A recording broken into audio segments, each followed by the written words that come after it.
जिस दिन एग्जाम का रिजल्ट आया था और मेरे मार्क्स बिल्कुल अच्छे नहीं थे, आप लोगों से झूठ नहीं कहूंगा, मैं उस कक्षा में फेल हो गया था। रिपोर्ट कार्ड लाते हुए मैं ये सोच रहा था कि आज घर में बड़ी कुटाई होने वाली है। उस दिन मेरे पिताजी ने मुझे सामने बिठाया और बड़ी शांति से कहा, देखो बेटा, तुम करना क्या चाहते हो, ये बताओ मुझे, बताओ करना क्या चाहते हो। मैंने कहा, पापा मैं स्पोर्ट्स में मन लगता है मेरा, मैं खेल कूद करना चाहता हूँ, खिलाड़ी बनना चाहता हूँ। उन्होंने कहा, ठीक है, फिर उसमें ध्यान दो, हम सपोर्ट करेंगे, साथ में थोड़ी पढ़ाई भी करो। आप विश्वास नहीं करोगे, खेलते खेलते मैं मार्शल आर्ट करने लग गया, मैं मॉडलिंग में आ गया, एक्टिंग शुरू कर दी। उन्होंने हर चीज में मुझे सपोर्ट किया। अगर उस दिन मेरे पेरेंट्स ने ये ना समझाया होता कि मेरी स्ट्रेंथ किस चीज में है, तो आज मैं सोच भी नहीं सकता कि ये नेशनल अवार्ड कभी मेरे हाथ पे होता। ये अपने लाइफ की कहानी मैं आपको एक वजह से सुना रहा हूं।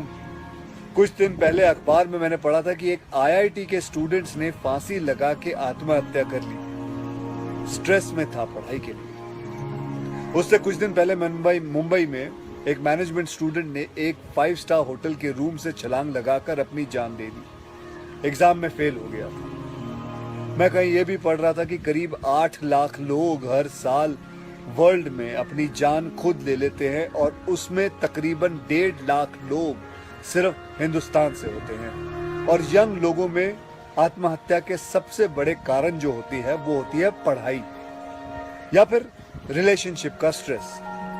क्यों? तुम्हारी जान एक एग्जाम के मार्कशीट से सस्ती हो गई है? नहीं। ऐसा क्या पढ़ाई कर रहे हो?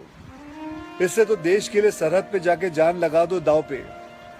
चाहे कोई भी बड़े से बड़ा स्ट्रेस हो लाइफ में, एक बार इमेजिन करो अपने माँ बाप की हालत अगर उन्हें पता चले कि तुमने अपनी जान ले ली है, खुदकुशी कर ली है। शायद आप सोच भी नहीं सकते कि उनको कैसा फील होता होगा।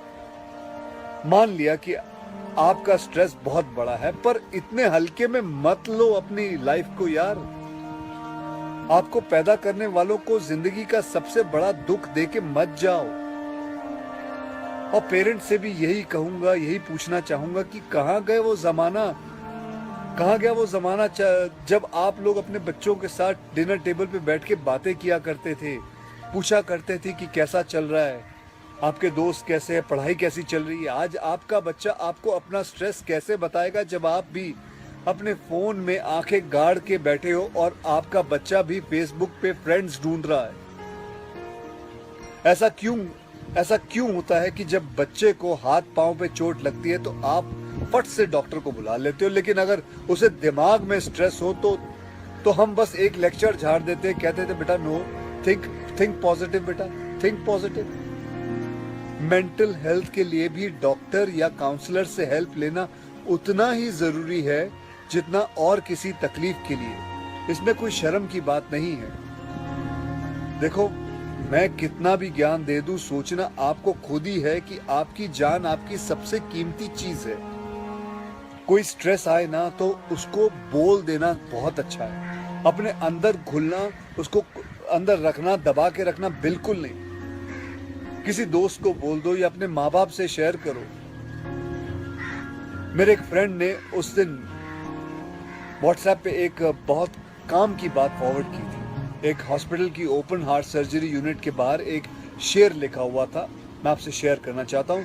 वहां लिखा हुआ था कि अगर दिल खोल लेते अपने यारों के साथ तो आज खोलना ना पड़ता औजारों के साथ। भैया मुझे एक प्रॉमिस करो कि आज प्लीज आज एक प्रॉमिस करो कि टेंशन कोई भी हो, सोल्यूशन है, कहीं ना कहीं उसका सोल्यूशन है। और वो सोल्यूशन आत्महत्या बिल्कुल नहीं है, कभी नहीं है, किसी हालत में नहीं है। अपना ध्यान रखो। मिलते हैं फिर। Till then, next time, good bye, जय हिंद।